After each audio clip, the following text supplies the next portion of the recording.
নমস্কার, আরএমটেক বাংলা আপনাকে স্বাগত। তো আপনারা ইতিমধ্যে জেনে গেছেন যে প্রধানমন্ত্রী আবাস যোজনা গ্রামীণ রাজ্যে চালু হয়ে গেছে। আর এই প্রধানমন্ত্রী আবাস যোজনার সার্ভের কাজ শুরু হয়ে গেল। আপনার যদি কাঁচা বাড়ি থাকে, বিগত দিনে কোনো প্রকার সরকারি সাহায্যপ্রাপ্ত বাড়ি পাননি, তাহলে প্রধানমন্ত্রী আবাস যোজনা প্রাপ্ত বাড়ির জন্য আবেদন করতে পারবেন। কিভাবে আবেদন করবেন সমস্তটাই জানাবো আজকের ভিডিওটির মাধ্যমে। তাই ভিডিওটি শেষ পর্যন্ত দেখতে থাকুন।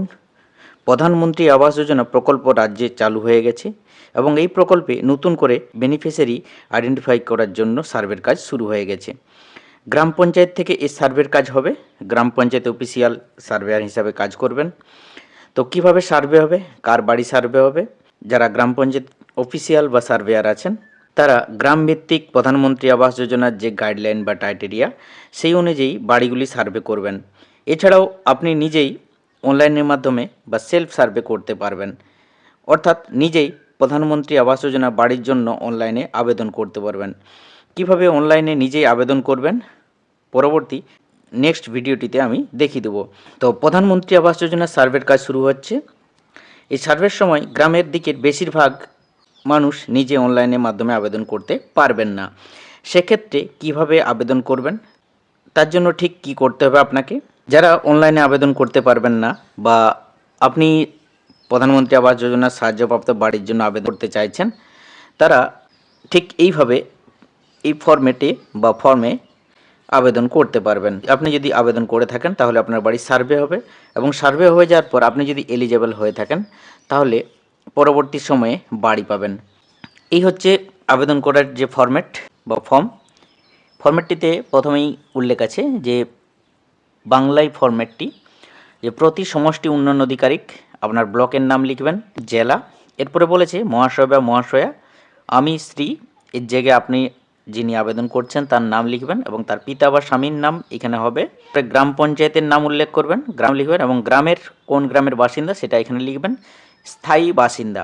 এরপর আমি বর্তমানে একটি কাঁচা বা অস্থায়ী অর্ধপাকা বা পাকা বাসস্থানে থাকি, যেটার মধ্যে আপনি পড়েন, কাঁচা যদি হয়ে থাকে বা অস্থায়ী যেটার মধ্যে আপনি পড়েন সেটা টিক দিবেন। আমাকে প্রধানমন্ত্রী আবাস যোজনার সমীক্ষাতে অন্তর্ভুক্ত করার জন্য অনুরোধ করছি, অর্থাৎ আপনার বাড়ি যাতে সার্ভে হয় তার জন্য আপনি এই ফর্মে আবেদন করছেন।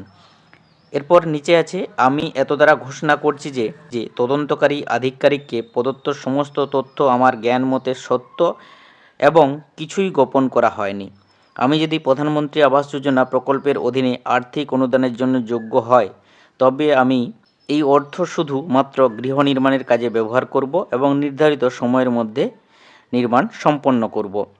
যদি আমি এই অর্থ অন্য কোনো কাজে ব্যবহার করি বা আমার দেওয়া তথ্য যদি ভুল প্রমাণিত হয়, আমি জানি যে আমাকে অর্থ সরকারকে ফিরিয়ে দিতে হবে এবং আমার বিরুদ্ধে উপযুক্ত আইনি ব্যবস্থা নেওয়া হবে।